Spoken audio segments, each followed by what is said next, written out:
नमस्ते बच्चों। पिछले लेसन में हम लोगों ने घातांक के बारे में पढ़ा था कि घातांक जैसे 3 घाते 5 लिखा है तो इसमें 3 होता है आधार और जो ऊपर लिखा होता है 5 उसे कहते हैं घातांक। ठीक है। और 3 घाते 5 का जो मल्टीपल फॉर्म होता है उसे गुणे के रूप में जितना घातांक होता है उतनी बार उसे गुणे गुणे करके लिखते हैं। जैसे 3 गुणे 3 गुणे 3 गुणे 3 गुणे 3 आप देखेंगे तो 1 2 3 4 5 बार लिखते हैं। और उसकी जो वैल्यू फाइंड आउट करनी होती है तो इन सबको गुणा करने के बाद 243 इस तरह से इसकी वैल्यू मिलती है। ठीक है। इस पे मैंने कुछ प्रश्न भी दिए थे हल करने के लिए, जो 2-3 बच्चों ने ही करके दिखाए, बाकी ने नहीं किया। तो अगर नहीं किए हैं तो अब करके दिखाइए। इसी तरह से आधार बताना है, घातांक बताना है और फिर उसका वैल्यू भी फाइंड आउट करना, उसका मान ज्ञात करिए तो गुणा करके मान भी निकालना है। आज मैं आपको घातांक के कुछ नियम बताऊंगा, उस पर ध्यान से देखिए। सबसे पहला नियम देखिए, घातांक के नियम। ओके। पहला नियम लिखा है कि यदि a कोई भी शून्येतर संख्या हो, शून्येतर का मतलब शून्य के अलावा कोई भी नंबर, चाहे वो प्लस में हो चाहे माइनस में हो, चाहे ऐसे फ्रैक्शन हो तो भी चलेगा, बट a जो है वो शून्य नहीं होना चाहिए। तो अगर a घाते यम गुणे a घाते यन इस तरह से लिखा, ध्यान से देखिए तो आधार दोनों का समान है और घातांक डिफरेंट है। इसका घातांक यम और इसका घातांक यन।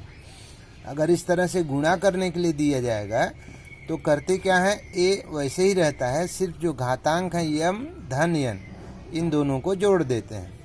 ओके। a घाते यम गुणे a घाते यन बराबर होता है a घाते यम धन यन। उदाहरण देख लीजिए, लिखा है 7 घाते 3 गुणे 7 घाते 2, तो बराबर क्या हो जाएगा, 7 वैसे ही रहेगा 7 घाते 3 धन 2 और 3 और 2 जोड़ के 7 घाते 5, ये आपका उत्तर बनेगा। ठीक है।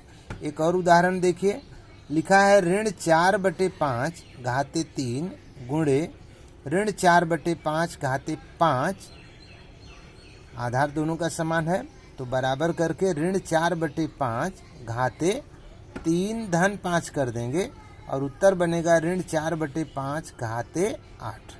ओके। अगर भिन्न लिखते हैं आप आधार की जगह तो उसे ब्रैकेट में लिखना जरूरी है, ध्यान रखिएगा। एक दूसरा नियम भी है, वो भी देख लीजिए, भाग का नियम। यदि a कोई शून्येतर संख्या हो, वैसे ही शून्य नहीं होना चाहिए a को, तो फिर a घाते यम भागे a घाते यन बराबर हो जाता है a घाते यम ऋण यन।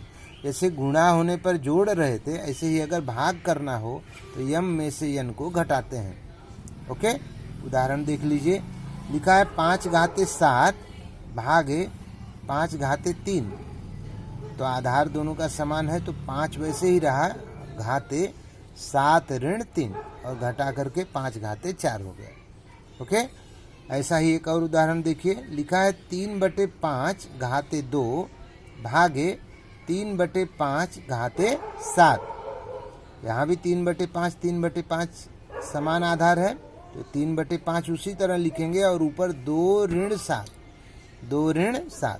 अब आप यहाँ देखेंगे तो 2 छोटा है और 7 बड़ा है, इसलिए जो हमारा उत्तर आएगा क्या आएगा, वो माइनस में आएगा। तो 3/5 घाते ऋण 5, भले माइनस में आएगा चले, पर करना ऐसे ही है।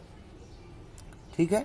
अगर बड़ी संख्या में से छोटी संख्या घटाते हैं तो पॉजिटिव में आंसर आता है, अगर छोटी संख्या से बड़ी संख्या को घटाते हैं तो इसमें से इसको घटा के आंसर में माइनस लगाना है। तो इसी के आधार पे आगे 2 प्रश्न संग्रह हैं, वो मैं आपको सेंड करूंगा, उसको हल करना है फेयर नोटबुक में और ग्रुप में पोस्ट भी करना है। ठीक है। Thank you.